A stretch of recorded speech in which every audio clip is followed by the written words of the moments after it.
डरिया के मारे लाला खनावा न मांगे जाई ठाड़ी बाईल दुआरियाना।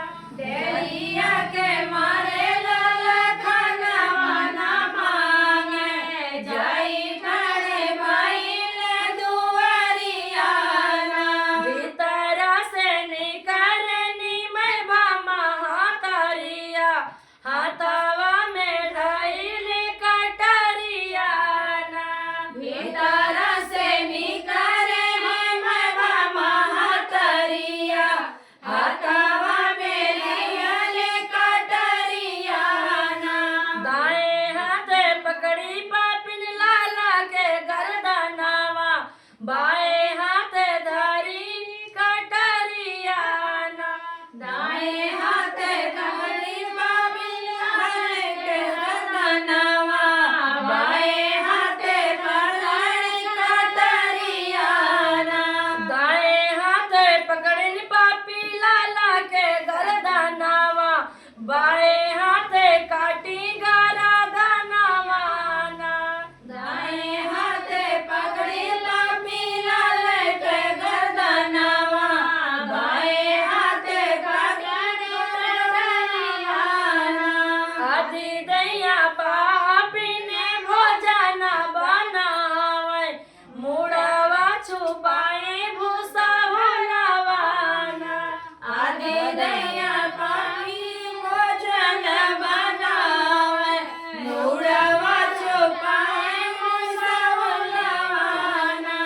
आदि दैया पापी निज भोजन बनावे मुड़वा छुपाए भूसा भुलावाना।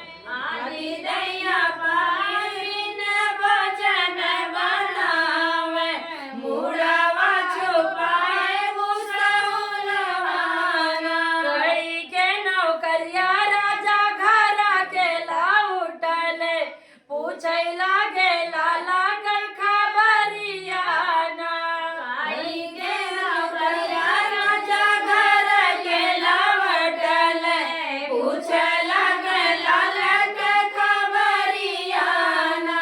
हमर लाला नारानी कहवा पे गईले देखे खातिर तड़पै मोर परनवाना।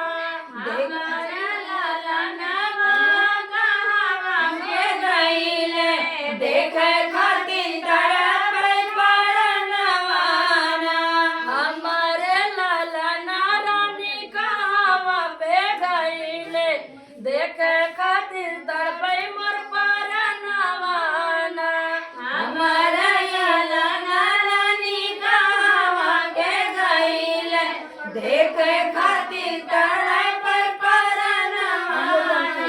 पापिन महतारी रही सुनत जाए मैं महतारी के खट कहा जाता है सुनत जिन्हें सुनाओ थी का कहा थी अबे देखो लालन के मूड़ी कैसे नाक बताओ वाला कहाँ। तो हरे लालना पिया दूध भात खाइले खेले कूदे गईले बाहरवाना। तोहरे लाला पिया दूध भात खाइले खेले खातिर गईले बाहरवाना। तोहरे लालना पिया दूध भात खाइले खेले कूदे गईले बाहरवाना। तोहरे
पापी हम गरदनवा तोहर बनैबे हम भोजनवा तोहर पापी हम घाट गरदनवा तोहर बनैबे भोजनवा रान परोसी चाहे पापिया बोलई है चाहे हम होई है जलियाना रान परोसी चाहे पापिया बोलई है चाहे हम होई है जलिया रान परोसी चाहे पापिया बोलई है चाहे हमरा होई है जलियाना रान परोसी चाहे पापिया बोलई है चाहे होई हमारा जलियाना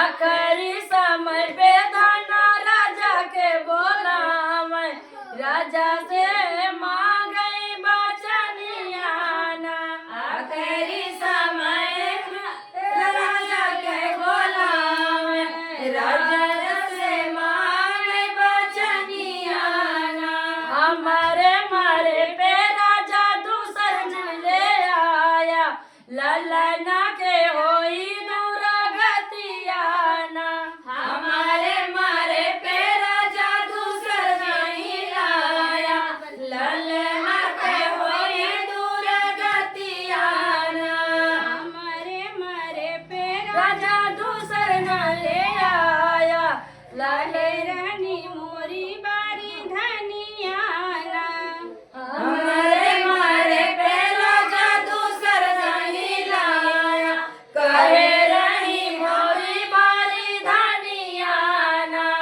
हमारे मारे पे राजा दूसर जन ले आया कहे रही मोरी बारी धनियाना हमारे मारे पे राजा दूसर नहीं लाया कहे रही मोरी बारी धनियाना गीत का भाव बहुत मार्मिक है, इसीलिए कहते हैं कि अगर एक शादी हो जाए, अगर भगवान जोड़ा ऐसे सलामत रख के रहे तो दूसरी कभी लाने की शौक मत करिएगा, क्योंकि कहते हैं लोग ना कि दूसरी आने के बाद बच्चे की सारी अहमियत खत्म हो जाती है।